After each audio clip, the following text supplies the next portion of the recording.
PVL naglabas na ng date para sa magaganap na labanan ng AFC. Choco Mucho at Petrogas Angels magtatapatan na agad sa PVL. Pasabog, Iya Laure is out pero bongga ang lilipatang team. Where to go, Iya? Coach Shota Sato nag-step down as Farm Fresh coach. Good day ka Heartstrong and welcome sa ating pagbabalik. Bago natin yan simulan na please support this channel by clicking like, share, subscribe and click the notification bell para update ka sa ating mga video. Sa papalapit na All-Filipino Conference ay isang malungkot na balita ang ibinahagi ng Farm Fresh Foxies dahil sa pag-alis ni Coach Shota Sato. He is the youngest coach we have in the PVL but sadly ay naglabas nga ng statement ng Farm Fresh Foxies ng sad news dahil sa pag-step down ni Coach Shota Sato kasama ang assistant coach nito sa koponan.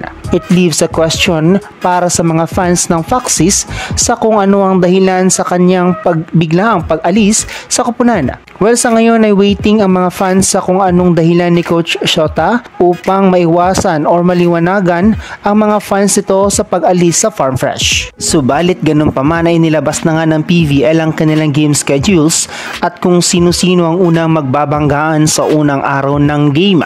Ipinagharap nga kaagad ng PVL ang lowest team laban sa top team agad. Mukhang balak nga ng PVL na eliminate na kaagad ang mga bottom teams para makapag-focus sa mga strongest team sa PVL, especially pag andun na sa point ng matira matibay. Maghaharap nga kaagad ang dalawang bigating team sa PVL ng CMFT at Petrogas Angels. Last game kasi ng dalawang team na ito ay minamani lamang ng Petrogas ang CMFT in the absence of Cherry Bomb Rondina.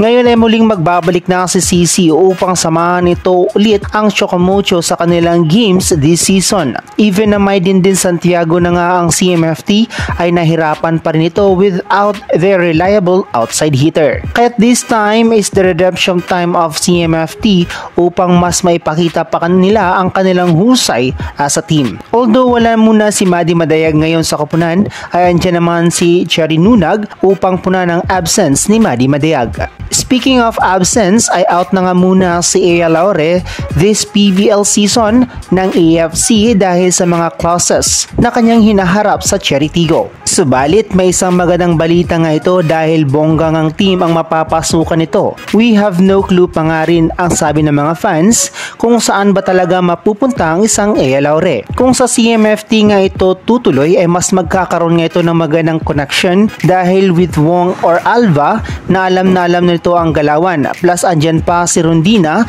na naging mentor niya way back UAAP days. Kaya't mas malaking ang potential na mas mapapabago pa nito ang kanyang laro as a player. Subalit andyan pa rin naman ang bigger picture na maaari pa rin itong mapunta sa Capital One handed by Coach Roger. Kaya't magiging mapagmasid na lang tayo mga ka-Heartstrong dahil anytime malalaman na rin natin kung saang team mapupunta si Iya Laure. Ikaw ka-Heartstrong, anong masasabi mo sa video na ito? Comment your thoughts below. So hanggang dito na lang muna mga ka-Heartstrong. Please do not forget to subscribe and click the notification bell para update ka sa ating mga video.